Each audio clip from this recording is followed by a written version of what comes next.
começar? Vocês ficaram longe pra caramba, né? Me deixaram aqui embaixo. A distância tá boa. Vamos lá.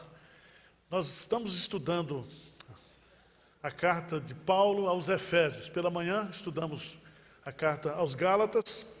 E agora à noite estudamos, agora à tarde, a carta aos Efésios. O pastor Hernandes, ele está fazendo a exposição da primeira carta de Pedro pela manhã e está concluindo Neemias à tarde. Abra sua Bíblia, por favor, em Efésios, capítulo 4, versos 17 a 32. A bênção da nova vida.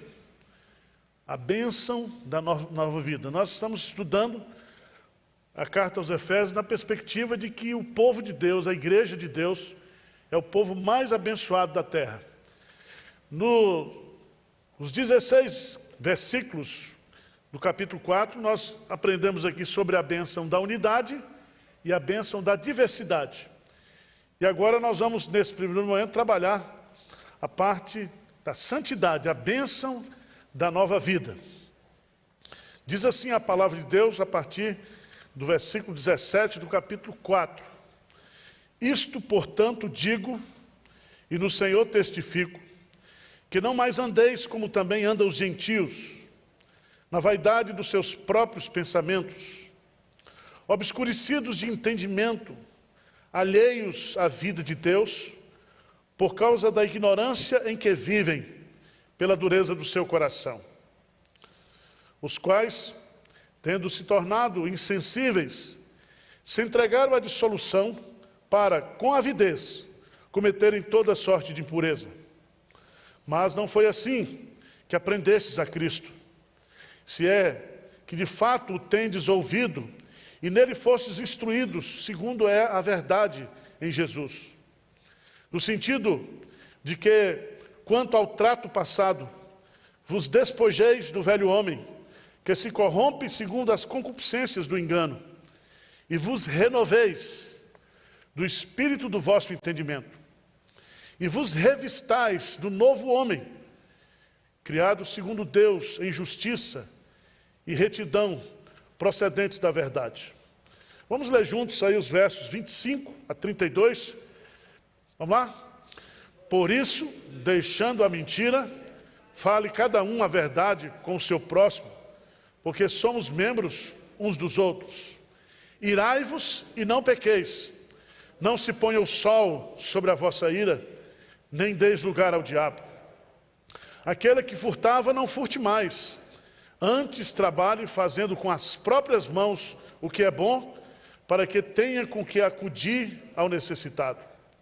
Não saia da vossa boca nenhuma palavra torpe, e sim unicamente a que for boa para edificação, conforme a necessidade, e assim transmita graça aos que ouvem. E não entristeçais o Espírito de Deus, no qual fostes selados para o dia da redenção. Longe de vós toda amargura e cólera e ira e gritaria e blasfêmias, e bem assim toda malícia. Antes sede uns para com os outros, benignos, compassivos, perdoando-vos uns aos outros, como também Deus em Cristo vos perdoou. Amém?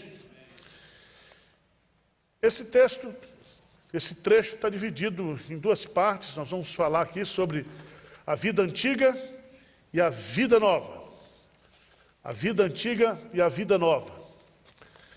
Preste atenção, Luiz Berkoff, que é um dos teólogos mais respeitados dentro do campo da teologia reformada, ele define a santificação como um ato gracioso de Deus,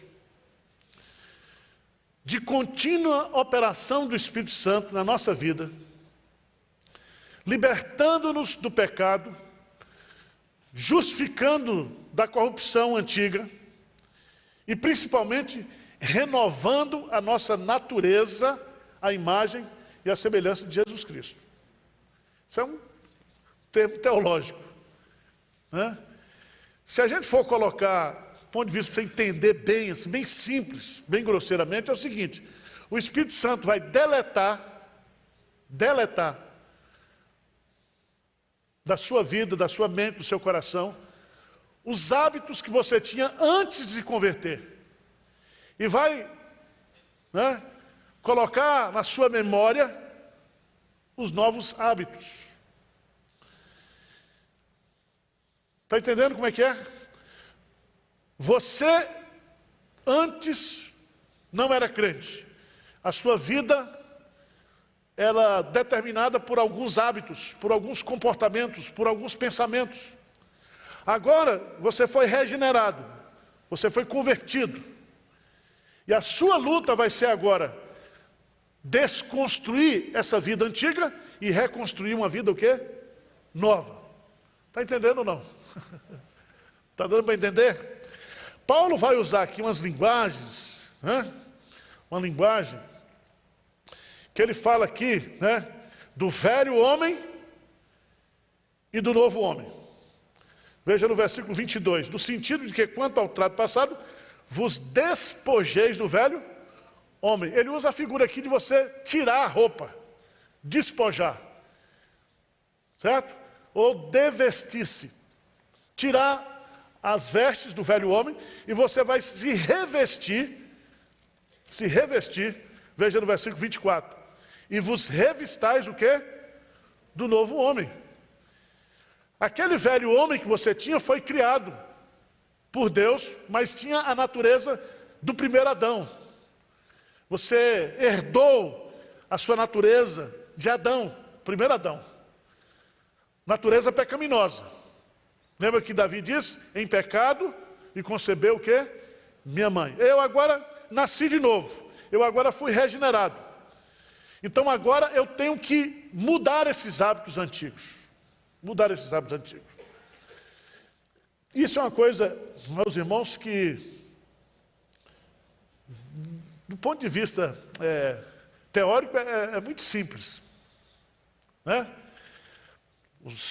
A gente diz assim, olha, a partir de hoje eu sou crente e agora eu vou mortificar o velho homem e vou vivificar o novo homem. Isso seria uma coisa fácil se a gente estivesse livre do pecado. Se o pecado não estivesse mais o quê? Dentro de nós. Nós estamos livres da condenação do pecado, nós estamos livres do prazer do pecado, mas nós não estamos livres o quê? Da presença do pecado. Se a Bíblia diz, Jesus diz, eis que estou convosco todos os dias, até a consumação do século, Jesus vai estar conosco. Mas até Jesus voltar, o pecado também vai estar junto, no pacote. E é aí que o bicho pega. Porque a gente tem que fazer essa substituição de hábitos, né? Eu li um livro, e recomendo para vocês lerem, um livro que chama Mudança de Hábito. É escrito por uma psicóloga aí, certo? E os hábitos você substitui, certo? Para você trocar um hábito, você tem que trocar um hábito por outro hábito. Você vai substituindo, tá certo? Então, se você tem um hábito, né, de comer hambúrguer com bacon, você vai agora comer hambúrguer de soja.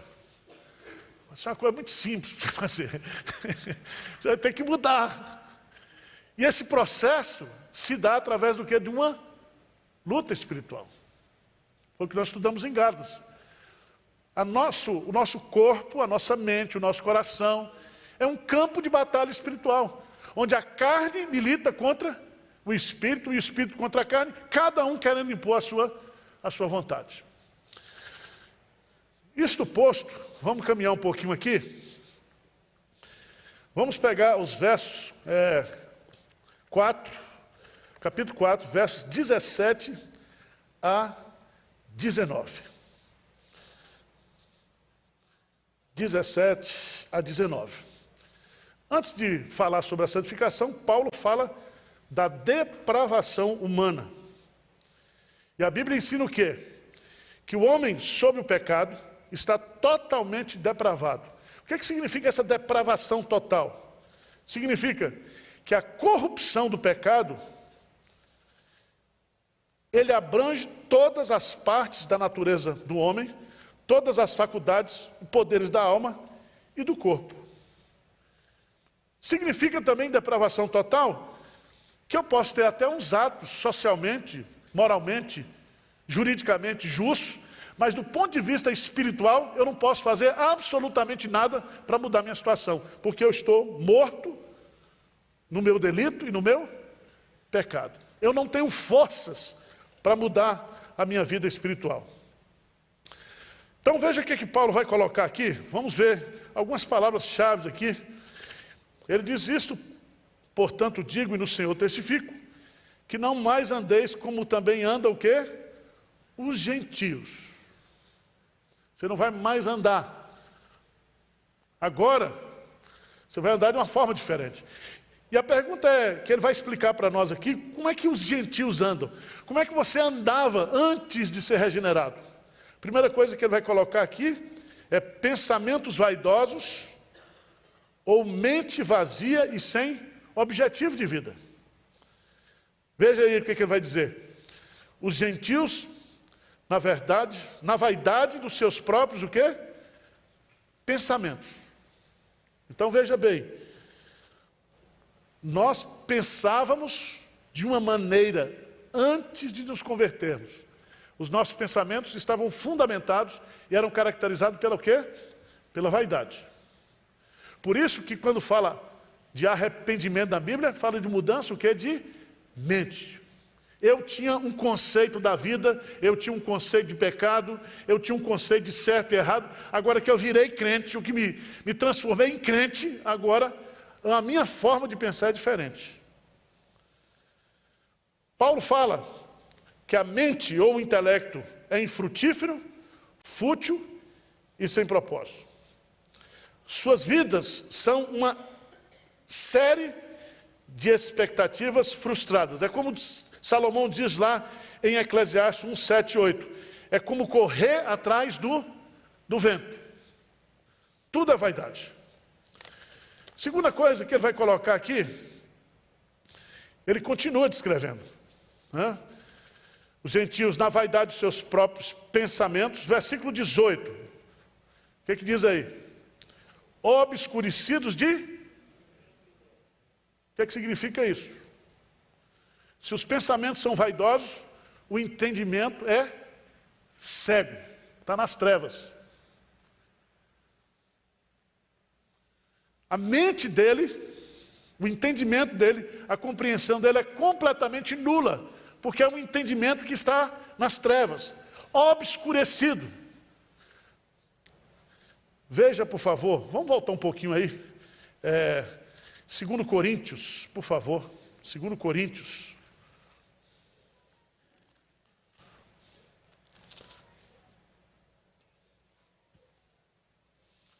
Capítulo 5. Desculpa, capítulo 4. Versículo 3 e 4. Achou aí? 2 Coríntios 4, 3 e 4. Ele diz o quê? Mas se o nosso evangelho ainda está encoberto, é para os que se perdem que está. Por quê? Nos quais o Deus desse século cegou o entendimento dos incrédulos, para que não lhes resplandeça a luz o quê? Do evangelho da glória de Cristo, o qual é a imagem de Deus. Agora veja lá no versículo 6, diz assim, porque Deus que disse, das trevas resplandecer a luz, Ele mesmo resplandeceu em nosso coração, para a iluminação do conhecimento da glória de Deus na face de Jesus Cristo. Então preste atenção, no dia que Deus me converteu você, Ele acendeu uma luz no meu entendimento. Você passa a ter uma compreensão que é espiritual. Como é que Paulo explica isso? Vamos para 1 Coríntios capítulo 2. 1 Coríntios capítulo 2. Paulo vai fazer uma diferença lá, certo? Teológica, versículo 14. 1 Coríntios 2, 14. O que ele diz aí? Ora, o homem o quê? Natural. Não é índio não, tá, gente? O homem natural aqui é o homem que não tem o Espírito Santo, que não é convertido. O homem natural não aceita as coisas do Espírito de Deus, porque eles são o quê? Loucura. E não pode o quê? Preste atenção, não é que não quer entender. Ele o quê? Não pode entender. Porque a mente dele está o quê? Obscurecida. Ele está cego na sua compreensão, no seu entendimento. E aí, ele vai dizer assim, e não pode entender porque ela se discerne o quê? Espiritualmente. E ele não tem discernimento espiritual. E aí ele vai dizer assim, porém, o homem o quê? Espiritual julga todas as coisas, mas ele mesmo não é julgado por ninguém. Então Paulo faz a distinção entre o homem natural e o homem o quê? Espiritual. O homem natural não nasceu de novo. O entendimento é cego, a compreensão é cega. O homem espiritual é aquele que tem o Espírito Santo, que nasceu de novo, que Deus diz, haja luz na sua mente, e ele tem compreensão espiritual. Vocês estão entendendo ou não? Vamos lá. Versículo por versículo. Qual é a terceira característica? Você, antes de ser crente, você era vaidoso dos seus pensamentos? Você era cego no seu entendimento espiritual? Terceira coisa. Veja aí o que ele vai dizer. Veja que coisa que ele vai dizer aqui. Obscurecidos de entendimento. Aí vem uma coisa assim. Alheios o quê? A vida de Deus, por causa da ignorância em que vive, pela dureza do coração. Então, vamos resumir isso aqui, um termo que é muito importante. Alienados ou afastados da vida de Deus. Vamos voltar para Efésios 2? A gente fala de sem teto, sem casa, sem moradia, né? Sem terra. Tem um monte de sem, com S, tá? Aqui a Bíblia fala de um monte de sem aqui também. Vamos ver lá o que ele diz. Portanto, 2:11, Efésios. Versículo 12, 2:12, o que diz aí? 2:12, Efésios. Naquele tempo, estavam sem Cristo. Você era um sem Cristo. Você estava o quê? Separado da comunidade de... Você era um sem comunhão. Você era um estranho às alianças da promessa. E você estava sem esperança e sem Deus do mundo. Você estava lascado. Na linguagem nordestina. Você estava, meu filho, né? Como goiaba podre. Você não tinha esperança. E aí o que Cristo faz? Versículo 13. Mas agora, o advérbio de tempo. Em Cristo Jesus, vós que antes estáveis longe, fosse o quê? Aproximados, acolhidos. Então, o aproximados aqui é o contrário de alienados. Vocês foram trazidos para perto, para junto. É tão interessante isso, que a linguagem de Paulo é muito forte. Alienados e afastados não só da comunidade de Israel, mas afastados pessoalmente de Deus, pessoalmente de Cristo, por duas razões. Primeiro, porque você é um ignorante, e nós éramos o quê? Ignorantes do ponto de vista espiritual. Ignorar aqui é desconhecer, tá, gente? Porque tem gente que é ignorante, mas de outro jeito. A ignorância aqui é que não tinha o conhecimento das coisas espirituais. E também, sabe o que nós éramos?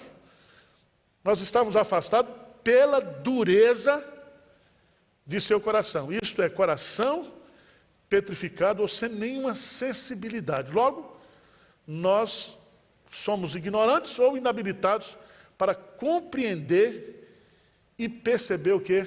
A luz de Deus, o Evangelho de Deus. Então, por exemplo, você tem que entender, você tem aí alguns amigos, alguns parentes, que você diz assim, esse cara é tão bom, só falta ser crente. Não é assim? Você traz para a igreja, ele gosta de vir para a igreja, assiste os cultos. Mas preste atenção, se não houver uma ação sobrenatural de Deus na cabeça dele, na mente dele, no coração dele, ele não vai se converter. Quem faz a obra de conversão, quem faz a obra de mudança, é o Espírito Santo. Ele que é o agente da regeneração. Agora, a consequência disso, Paulo vai colocar. Capítulo 2, capítulo 4, versículo 19. Qual foi a consequência de tudo isso? Qual é a consequência disso aí? Veja que o pensamento, o entendimento, vai gerar um comportamento. Qual é o comportamento? Lê para mim, por favor, o versículo 19. O que é que diz aí? Os quais, tendo se tornado insensíveis, se entregaram à dissolução com avidez, não é com preguiça, não, é com o quê? Avidez. O quê? Cometerem toda sorte, o quê? De impureza. Aí você entende por que o sujeito, que ele não é cristão, ele tem avidez para se entregar aos prazeres carnais, impuros. E parece que quanto mais ele aumenta essa entrega, mais necessidade ele precisa. Preste atenção que a entrega aqui vem acompanhada de toda avidez, isso é, o desejo de ter mais do que é devido, sem qualquer consideração pelo outro. Preste atenção, isso significa uma maneira de viver totalmente contrária ao quê? À vontade de Deus. A vontade de Deus. Aí, você imagina um cara que tinha uma vida assim, e agora ele virou crente. Virou crente. Aí o Milton, quando estava vivo, que ele se converteu aos 35 anos, e ele tinha uma vida muito boa no pecado, antes de virar crente, presbítero, ele disse, pastor Arivaldo, é uma luta espiritual, é uma batalha. Porque ele não somente tinha aquilo, mas ele tinha as lembranças. Outro dia o reverendo Augusto Nicodemos também deu testemunho dele. Quando ele era jovem, fumava, cheirava, andava nos bordéis da vida. E agora ele virou crente. Ou viraram ele crente, né? O Espírito Santo mudou a vida dele. E agora ele tem que viver. Ele vai ter que fazer o quê? Deletar esses hábitos e o quê? Inserir novos hábitos. Inserir novos hábitos. Não é fácil, não. Mas não é impossível. Então vamos lá. A partir do versículo 20, Paulo fala da vida pregressa, mas agora ele vai falar da coisa boa também, né? A vida nova. Veja no versículo 20, ele coloca uma adversativa aí, né? Mas não foi assim que aprendestes o quê? A Cristo. Eu acho isso aqui uma coisa maravilhosa. O apóstolo Paulo, ele usa as palavras, o Espírito Santo vai dando para ele, né? Ele vai dizer o seguinte: você não aprendeu de Cristo, você aprendeu o quê, hein? Veja aí a diferença. Tem diferença? Mas não foi assim que aprendestes o quê? A Cristo. Ou seja, houve uma mudança na minha vida, mas não foi uma mudança de ideologia, não foi uma mudança de linguagem, né? Alguns psicólogos dizem que a conversão é uma mudança de linguagem. O sujeito falava palavrão, agora ele fala glória a Deus, aleluia, ô varão, ô varoa, santa. E parece que tem um evangelicalês que o cara decora, virou crente. Não, mas não é assim. Veja no texto que ele vai falar que o segredo da nova vida é Cristo. Nele estamos e nele aprendemos a viver em santidade. E duas coisas são importantes aqui. A formação do caráter cristão, que envolve a renovação da mente e a atitude de ser o que? Um novo homem. Vamos pegar isso aqui? Por favor, vamos lá em Romanos 12. Romanos 12.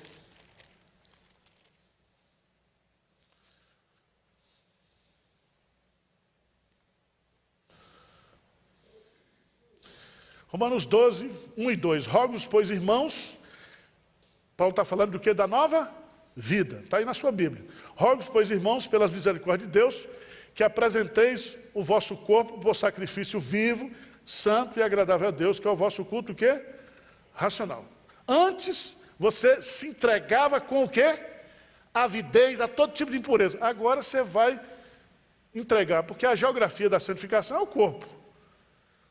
Certo? Às vezes o espaço de santificação em mim é maior do que no seu, mas o espaço da afetividade, o espaço da santificação é o corpo. Então eu vou me entregar a Deus como sacrifício vivo, santo e agradável. Mas aí ele vai dizer uma coisa importante. Veja o que é que diz aí, versículo 2. Vamos ler juntos? E não vos conformeis com este século, mas transformai-vos pela renovação da vossa mente, para que experimenteis qual seja a boa, agradável e perfeita vontade de Deus. Que coisa maravilhosa. Essa palavra, e não vos conformeis com este século. A palavra conformar aqui é a linguagem de molde. Certo? Nós pensávamos, antes de ser crente, com um molde mundano. A nossa memória, o nosso raciocínio estava cheio de coisas erradas. Agora, nós vamos começar essa transformação pela renovação da nossa o quê? Mente. Presta atenção, o Dr. Franz Schaeffer diz, e provando por esse texto, que a santificação começa onde? Aqui, na cachola. Na cachola. Ganhou a sua cabeça, ganhou o resto. Se o traficante ganhar a sua cabeça, ele ganha o resto. Se ele fizer a sua cabeça, o resto você entrega. Então aqui, a palavra é muito simples. Nós precisamos transformar pela renovação da nossa mente, para que nós possamos experimentar. O objetivo da renovação da mente é desfrutar dessa nova vida. E qual é a vontade de Deus para nós? A nossa santificação. E quem despreza a santificação está desprezando a quem? Ao próprio Deus. Então a batalha da santificação começa na mente. Mas veja, por favor, lá no capítulo 6 de Romanos, versículo 11. Romanos 6, 11.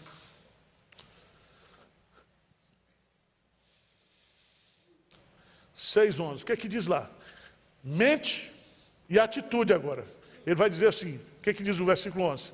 Assim também vós considerai-vos mortos para o pecado, mas vivos para Deus em Cristo Jesus.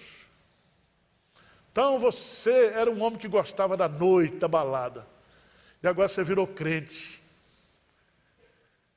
Aí foi numa reunião, encontrou a mulher que você teve um caso com ela, e agora você é crente. E ela vai dizer, ô meu amigo, como é que vai? Aí você vai dizer para ela, minha filha, agora eu sou crente. Aquilo que eu fiz com você, que para mim era motivo de orgulho, agora é o quê? De vergonha. Vergonha. Pastor Valmir Soares, homem mundano, se converteu, virou pastor. Um dia ele estava pregando lá na praça em São Luís, as meninas da Casa da Luz Vermelha vieram tudo para cima dele. E ele teve que dizer, esse Valmir que você conheceu no passado não é o que está aqui, porque agora eu sou de Jesus. Sou de Jesus. Mudou tudo. Você quer ler um livro bom sobre isso? Leia As Confissões de Agostinho. É um clássico. Você lê, porque ele se converteu depois de 30 e tantos anos da mãe orando por ele, e ele era um cara devasso, e depois Deus faz uma obra na vida dele, e ele vai ter que lutar com tudo isso, com essa desconstrução para reconstruir, o desfazer para o fazer novo. É desse jeito, irmãos. Paulo, então, vai falar da santificação, vamos voltar lá para Efésios. Paulo vai falar da santificação como a substituição de velhos hábitos por novos hábitos. E aqui, Não sei se vai dar tempo para a gente fazer, mas eu coloquei aqui, resumindo, pelo menos 6 coisas que nós vamos precisar mudar. Capítulo 4. Ele começa agora a partir do versículo 25. Ele vai falando, deleta isso e põe isso na memória. Deleta isso e coloca isso na memória. Começa a fazer isso e deixa de fazer aquilo. Ou deixa de fazer isso, começa a fazer isso. Vá substituindo. Certo? Vamos ver a lógica de Paulo aqui. Primeiro, você era filho do diabo. E o diabo ele era mentiroso. Ele é o pai da mentira, ele é homicida. Você virou crente agora. Você tem que parar de mentir, meu irmão.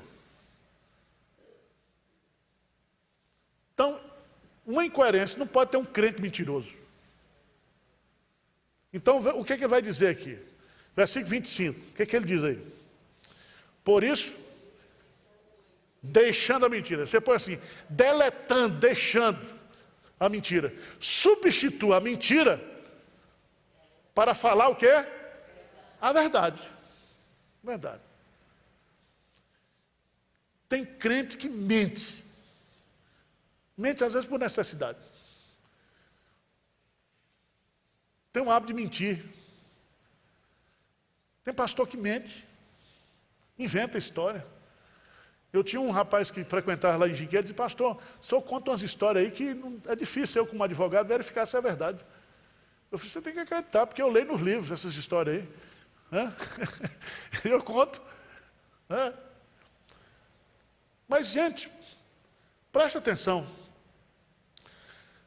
A boca fala do que está o quê? Se você agora é uma pessoa que está na verdade, se você conhece a verdade, e João vai dizer lá, conhecereis a verdade vos libertará. Você não pode mentir. Você deve lutar para não mentir mais. E é muito importante, porque se você observar aqui, ele põe a mentira sendo substituída para a verdade na questão dos relacionamentos, o quê? Interpessoais. Ele não está falando aqui do Jornal Nacional, do noticiário, se é verdade. Ele está falando aqui dos relacionamentos, o quê? Interpessoais. Ele fala assim, por isso, deixando a mentira, fale cada um a verdade com o seu próximo. Porque somos o quê? Membros uns dos outros. Nós temos uma relação agora de família. E agora você não pode mentir.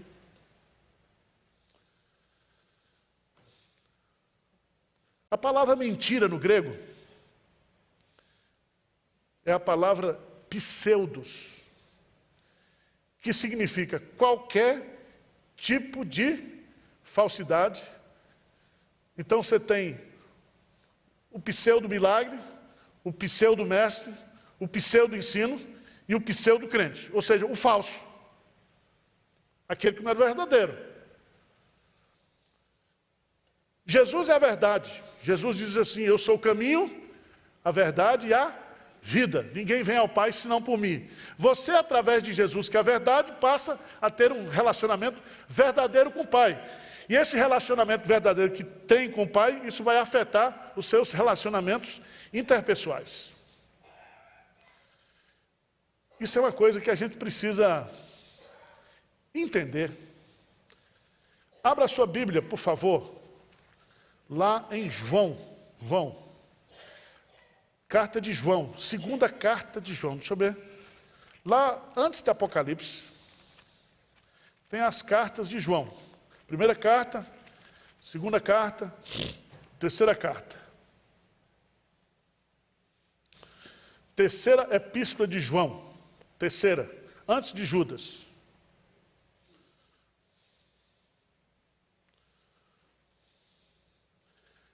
João escrevendo, ele diz, o presbítero ao amado Gaio, a quem eu amo, o quê? Na verdade. Eu amo na verdade. Amado, acima de tudo, faço votos por tua prosperidade e saúde, assim como é próspera a tua alma.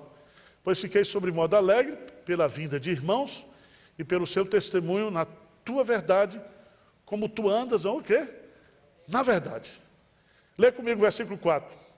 Não tenho maior alegria do que esta, de ouvir que meus filhos andam na verdade. É a vida do crente, a nova vida do crente. Tá certo? Então, primeira coisa que você tem que santificar aí, pensamento, quando muda o pensamento, é também o que é? A boca, a comunicação. Segunda área, onde Paulo vai falar de mudança. Isso aqui é um negócio bom, viu? Versículo 26, o que é que diz? Irai-vos e não pequeis, não se ponha o sol sobre a vossa ira, e nem deis lugar o quê? Ao diabo. As ideias se complementam aqui. Preste atenção que a Bíblia faz uma diferença entre ira e raiva. A ira é um sentimento natural que o próprio Deus tem. O salmista diz que Deus se ira todo dia, quando ele observa as injustiças que há na terra. Quando Jesus entrou lá no templo, e ele viu a igreja sendo transformada em uma casa de comércio, ele sai lá, jogando as banquetas tudo no chão, com um azorrague na mão, expulsando os comerciantes do templo. Então a ira não é pecado. Mas, por isso que ele diz assim, irai-vos e não pequeis. Sabe por quê? Porque dependendo da ira, vira pecado, vira raiva, vira ressentimento, vira agressividade. E aqui entra uma coisa que eu acho que é importantíssimo a gente entender. A ideia aqui é de que a ira do crente não deve estar associada ao pecado. A ira em si não é necessariamente pecaminosa, mas pode se tornar transformando em raiva e ressentimento. Então a Vera tem uma discussão com o Zé Francisco, que o Zé Francisco sempre deixa o sapato na sala, aquelas coisas de marido e mulher, né? E ela então fala com ele, mas fala com raiva.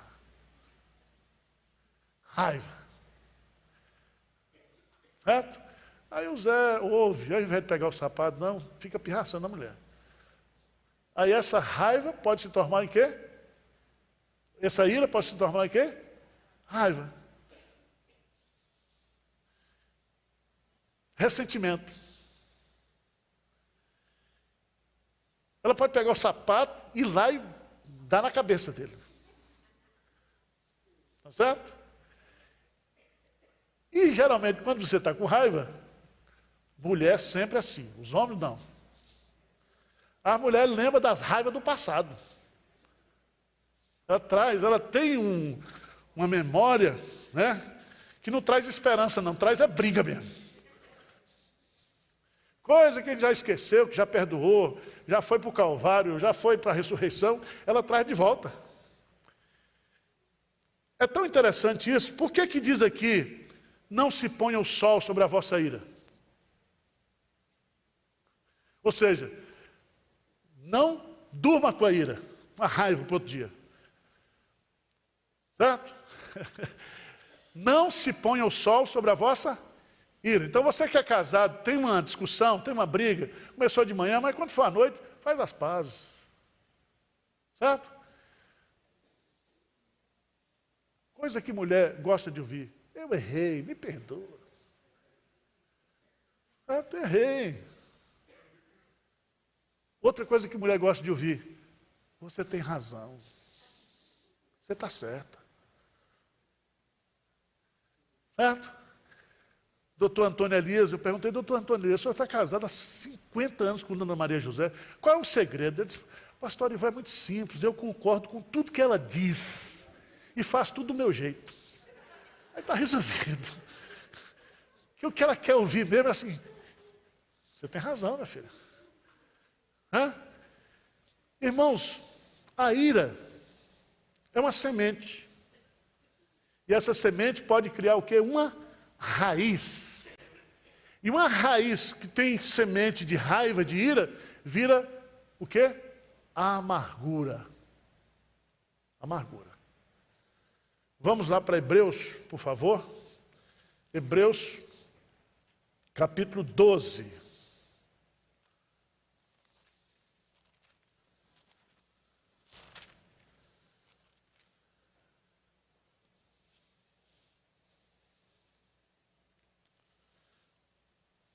Hebreus capítulo 12, diz assim, versículo 14: segui a paz com todos e a santificação, sem a qual ninguém verá o Senhor. Versículo 15, vamos ler, vamos lá. Atentando diligentemente, porque ninguém seja faltoso, separando-se da graça de Deus, nem haja alguma raiz de amargura que brotando, vos perturbe, e por meio dela muitos sejam o quê? Contaminados.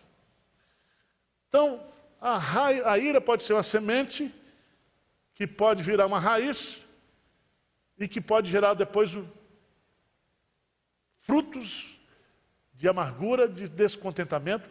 E ele diz, e a palavra contagioso aqui, é que a amargura não é contagiante. Contagiante é uma palavra positiva.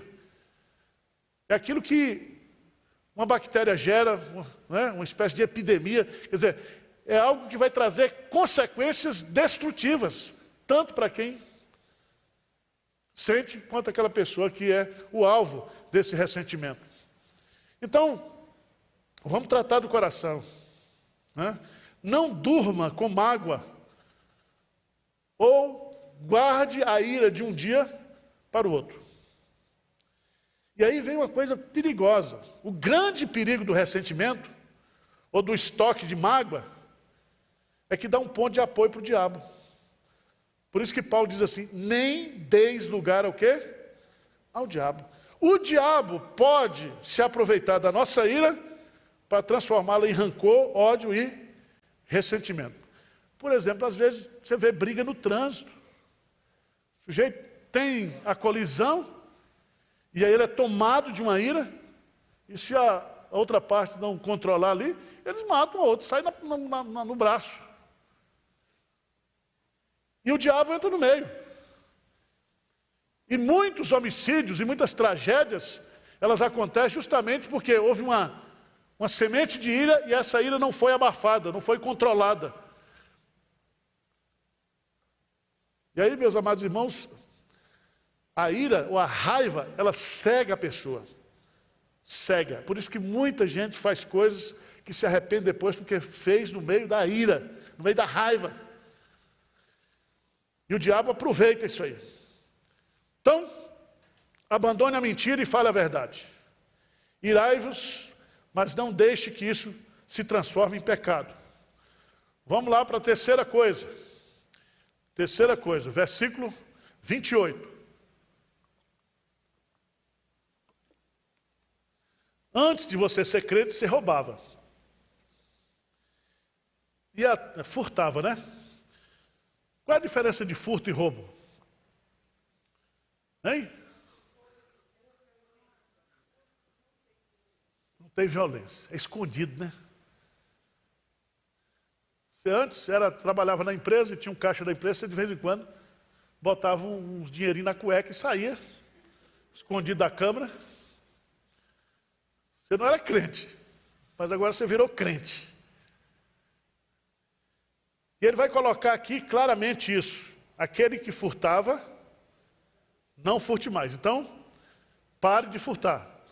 Mas não adianta você parar de furtar, você tem que substituir o hábito do furto. Antes você vai fazer o quê? Vai trabalhar.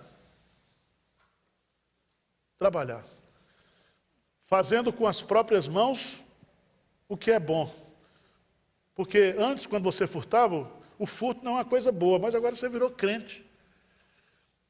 E a Bíblia diz que o homem que teme ao Senhor, do trabalho de suas mãos, o quê? comerás, feliz serás e tudo o que te irá bem. Deus, quando construiu o universo, diz que ele fez o universo que é em 6 dias. E no 7º ele o quê? Descansou. Mas Deus não precisa descansar de nada. Está lá em Isaías capítulo 40, que ele não se cansa nem se... Por que ele descansou? Porque ele criou um padrão. O padrão da semana. Ele estabelece ali um padrão de que o trabalho é a forma correta. E o trabalho foi criado antes do pecado. O que é pecado não é o trabalho. O que é pecado é a preguiça e o furto. Então você que é crente, pelo menos, pelo amor de Deus, dê exemplo, seja um bom trabalhador. Porque o nome de Deus, o nome do Evangelho, será honrado ou glorificado se você for um bom trabalhador. E Paulo chega a dizer lá em Colossenses, que no nosso trabalho nós devemos trabalhar como se o nosso patrão fosse Jesus Cristo. Senhor, nós trabalhamos para Cristo. Ah, pastor Ivan, mas você não conhece meu patrão, é um idiota, é um homem bruto. Rapaz, esse patrão a gente não escolhe, a gente fica do lado dele. Tem uns irmãos crentes que chegam lá, quer ensinar o dono da empresa, da indústria. Eu falei, meu amigo, seja humilde. Veja o que diz a Bíblia. Não furtarás, é o mandamento. Eis o que Deus exige no 8º mandamento da lei. Esse mandamento exige muito mais do que roubar, mas tudo aquilo que é feito em prejuízo do outro.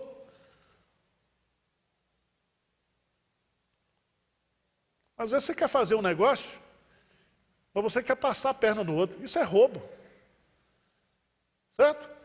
Tem gente que desvaloriza o patrimônio do outro, querendo levar vantagem. Não, meu irmão, existe um preço justo. E um negócio só é bom quando é bom para mim e é quando é bom para o outro. Nada de querer levar vantagem em tudo.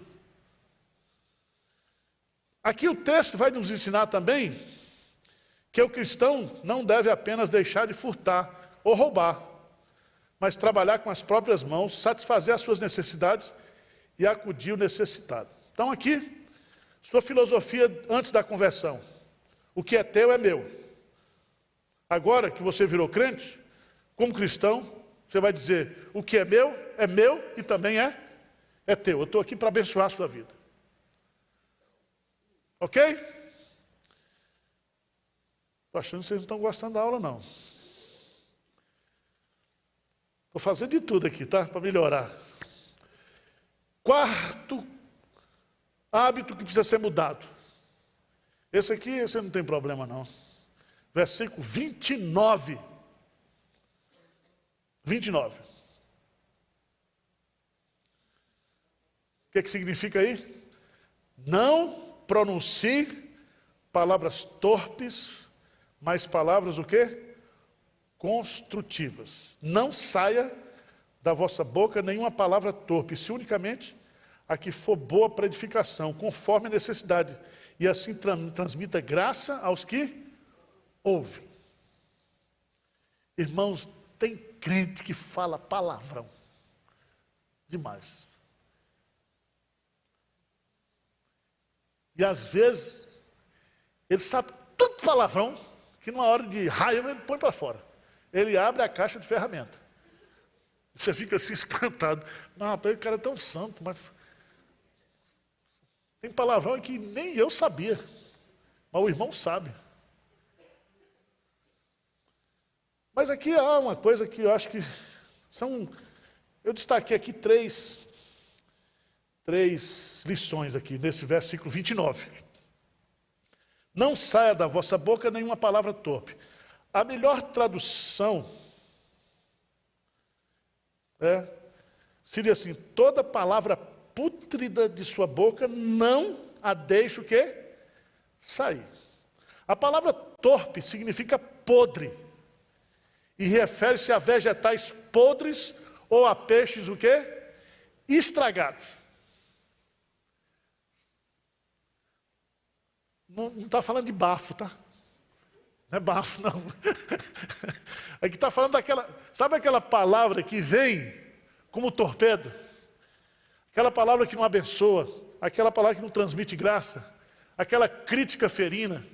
Aquela palavra destrutiva. Provérbio diz que na nossa língua há o poder da vida e da morte. Com uma palavra você pode levantar alguém. Com uma palavra você pode o quê? Destruir alguém. Então, esse é o sentido da palavra. Palavra podre. Palavra podre. Segunda coisa que ele observa aqui para a gente, não saia da vossa boca nenhuma palavra torpe, mas ele diz, saia da vossa boca unicamente palavras que edificam. Edificam. O que é edificar? É o quê? Construir. É ajudar. Meu irmão, se o que você for falar não ajuda, cala a boca, meu irmão. Lembra da Magda? Sai de baixo? Cala a boca, Magda. É melhor você ficar lá para falar besteira, para falar coisa que não vai ajudar, que não vai construir, que não vai edificar, que não vai encorajar, que não vai transmitir vida, graça. Não adianta. Irmãos, essa é uma das áreas mais difíceis da vida cristã. E Paulo aqui está tratando de coisas do dia a dia. Ele não está... Porque a gente pensa que santificação tem a ver com anjo, com o seu... Não, ele está tratando dos nossos relacionamentos aqui na terra. Alô, Marte, é aqui na terra. Estou falando de coisas básicas.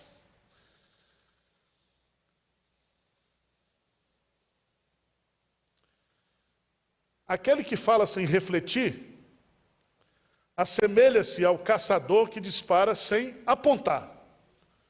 Thomas Kempis, ele diz, quando for permitido falar, fale de coisas o quê? Edificantes. Edificantes. Veja aqui no texto, não saia da vossa boca nenhuma palavra torpe, e sim unicamente a que for boa para edificação, conforme o quê? A necessidade. Preste atenção. Fale somente o quê? O necessário. O necessário.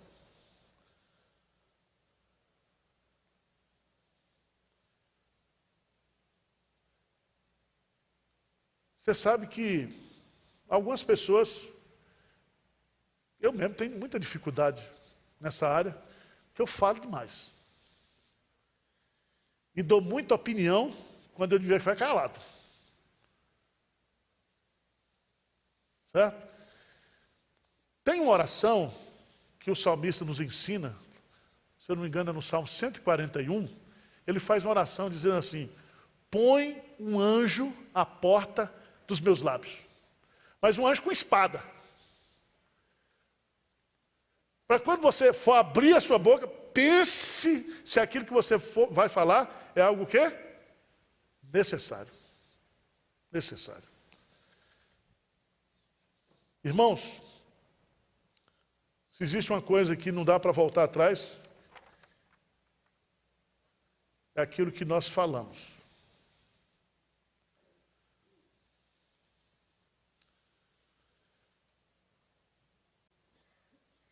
Quinta coisa, está aí no verso 30. Verso 30, o que diz aí? Quarto hábito que vai ajudar a nossa vida. O que ele diz aí? Não entristeçais o Espírito Santo, do qual foste selados para o dia da redenção. Ele vem com o argumento de substituir. Agora ele vai usar um argumento dizendo assim, olha, você precisa tomar cuidado, porque tudo que você fizer, pensar, falar, isso tem uma consequência do ponto de vista espiritual. Isso pode entristecer o Espírito Santo. E o Espírito Santo, aí, selou você, penhorou você para o dia da redenção. Está lá em Efésios 1, 13 e 14. Então o Espírito Santo, ele habita em você, você está selado com o Espírito Santo. Você é propriedade de Jesus. Segunda coisa, o Espírito é uma pessoa, portanto, ele tem sentimentos. O Espírito Santo se alegra, o Espírito Santo se entristece. Então, de acordo com aquilo que nós falamos, pensamos e agimos, isso tem uma consequência espiritual. Vamos traduzir isso do ponto de vista prático. Você que é crente, todas as vezes que você comete um pecado, isso incomoda você ou não? Você fica triste ou não? Eu fico triste. É a mesma coisa de você sair para trabalhar brigado com a mulher. Você não tem paz o dia todo. Porque aquilo fica perturbando você. Então, presta atenção. O Espírito Santo, ele foi colocado dentro de nós para nos ajudar nesse processo de santificação. Ele é Deus, ele é o nosso consolador. É ele que vai produzir em nós o quê? O fruto do Espírito. É ele que vai, ele é o agente da santificação. Presta atenção, o Espírito Santo odeia o pecado. E todo pecado que cometemos, tendo o Espírito Santo dentro de nós, isso o quê? Ofende e agride o quê? Ao Espírito Santo.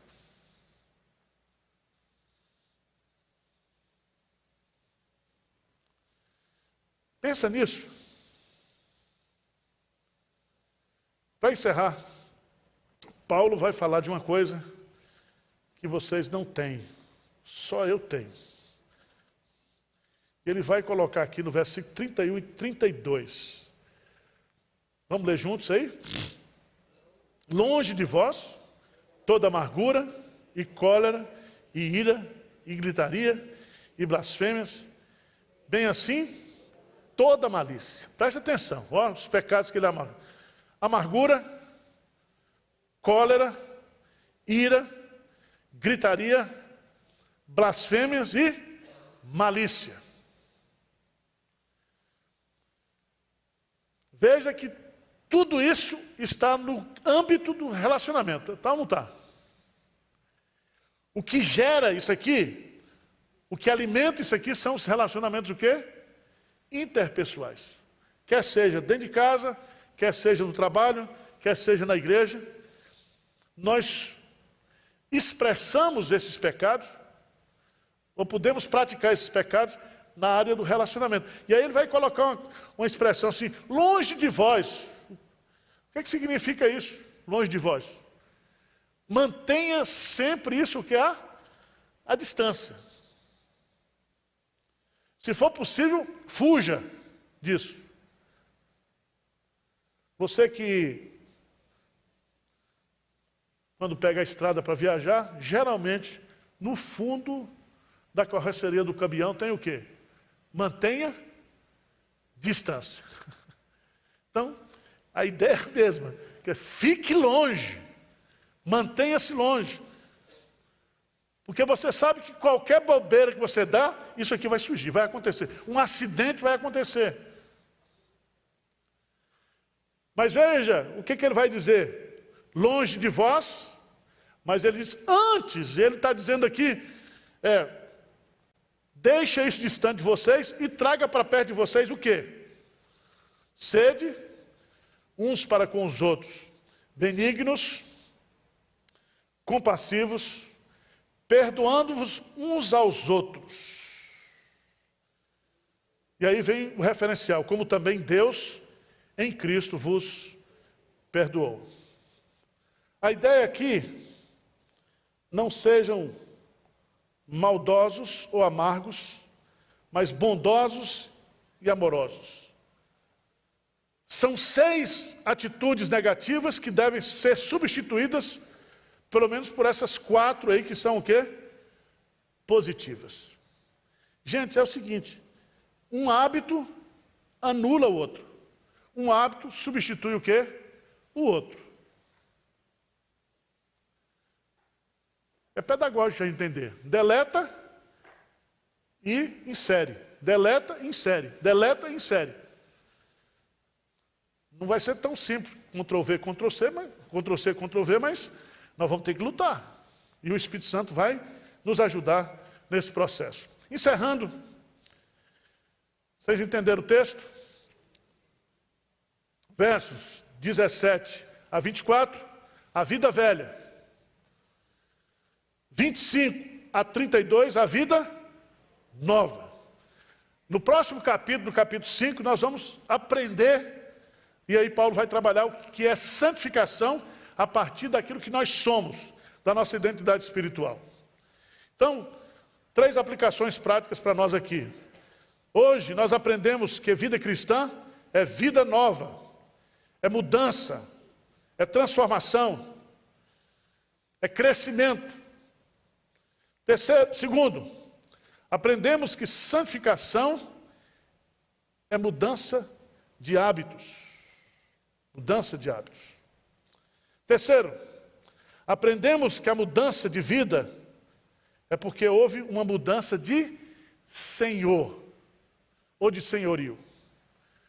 Antes você era escravo do pecado, agora você é o quê? Filho de Deus. Antes você servia ao pecado, agora você serve a quem? Ao Senhor. Houve uma mudança de identidade, houve uma mudança de senhorio e, consequentemente, vai haver uma mudança de serviço, prestação de serviço. Eu vou prestar um serviço diferente ao meu novo Senhor. Que Deus nos ajude, nos dê compreensão e continue tendo misericórdia de nós. Vamos ficar de pé para a gente orar, encerrando.